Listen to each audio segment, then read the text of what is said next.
The movie Troy is 22 years old and faced its own share of brickbats when it had come out. Today, it is being compared favorably to Christopher Nolan's dark and brooding Odyssey. The talk of the internet is that Nolan is doing this because he wants to appease the DEI courts to win those coveted Oscars. Is that all there is to it? Would Nolan have done a great Odyssey if not for the fear of the wrath of the DEI courts descending upon him? Or does his own filmography point to a deeper issue that is his own? Christopher Nolan, in a recent interview, said that he was originally hired by the studio to direct Troy, but they took it back and gave it to Wolfgang Petersen.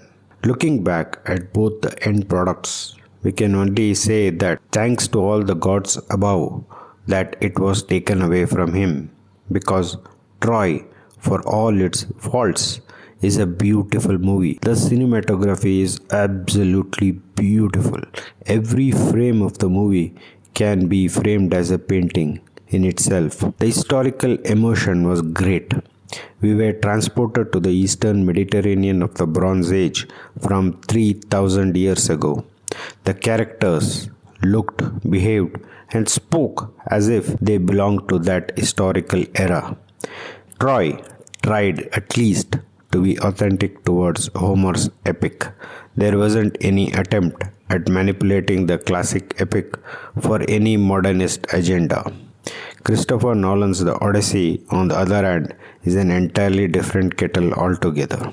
Of all the translations and interpretations of Homer's epics, Nolan handpicked a version that deliberately tries to subvert the classical epic with a modernist interpretation. Besides the controversial casting choices, which is loaded with Northern European, African, mixed, and even Asian origin actors, and leaves out entirely the actors of Mediterranean origin, which can be laid at the doors of the box office and DI gods, there are a lot of other unforced errors which clearly can't be blamed on them.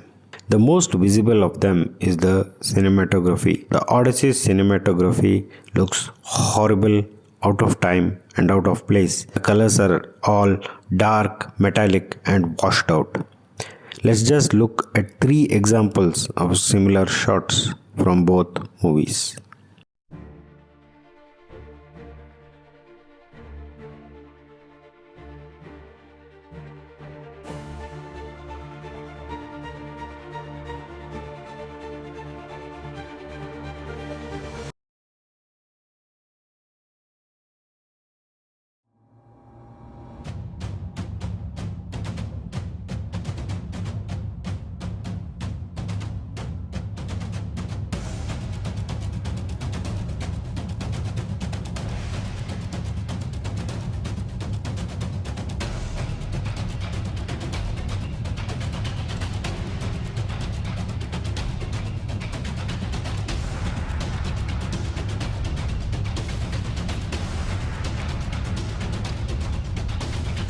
"22 years later, Troy still wins all of them hands down.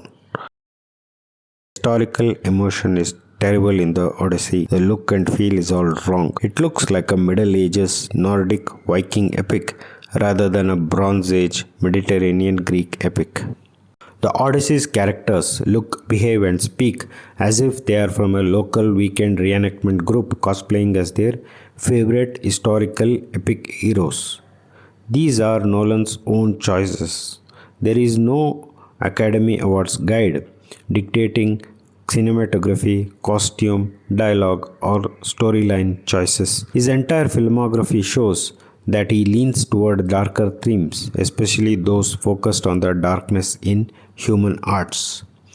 His breakthrough hit movie, which made him a household name across the world, is called The Dark Knight, and that is no coincidence. He leans towards dark and dim lighting, even in a scene where the atomic bomb goes off with the brightness of 1,000 suns.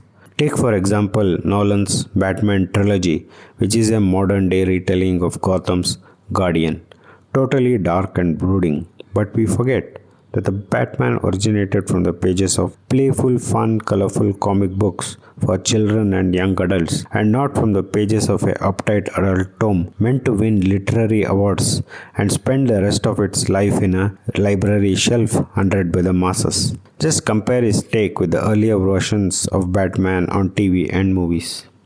Looking even closer, especially with his earlier movie Memento, which made the film world notice him, his movies since then seem to have one common thread. The entire movie happens inside the head of the main character, which is why they all seem to be disjointed, happening out of sequence, and in a kind of dreamlike state inside the head of the main character. Inception truly explores this theme. The entire world in that movie is a construction of the main character in his own mind, a dream world. Even in movies like The Interstellar or Oppenheimer, the whole movie seems to be happening within the main characters' minds, which is why all their doings seem heroic to them. They are the center of their own universe, while the universe around them, whether it is the gigantic black hole or the congressional committees, seems to be out to get them. Tenet is one movie which took this to such wild lengths that very few people could even follow it. I gave up within half an hour and nodded off. This is why the Odyssey would look so enticing to Christopher Nolan, because the entire epic poem is actually Odysseus' own recollection, with no one remaining to confirm whether any of it really happened. As far as the rest of the world knows, Odysseus, after the victory in the Trojan War, set out to return back home with his men on his own ships, and then he and his men just vanish from the face of the earth until he alone returns 10 years later dressed as a beggar to his home in Ithaca, and with a fantastical tale to explain his decade-long absence, which no one can verify themselves. For a filmmaker whose entire career theme has been about a lost, troubled hero trying to get back home while recollecting events in his own mind, Odysseus would be a very attractive dark theme subject requiring a dark, brooding treatment, just like his other heroes.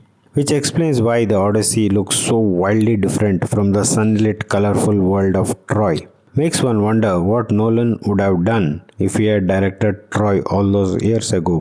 Would he have approached it from the viewpoint of a Paris or a Helen or Achilles and made it another dark, brooding epic happening inside their minds? Perhaps something we can brood upon in our own minds.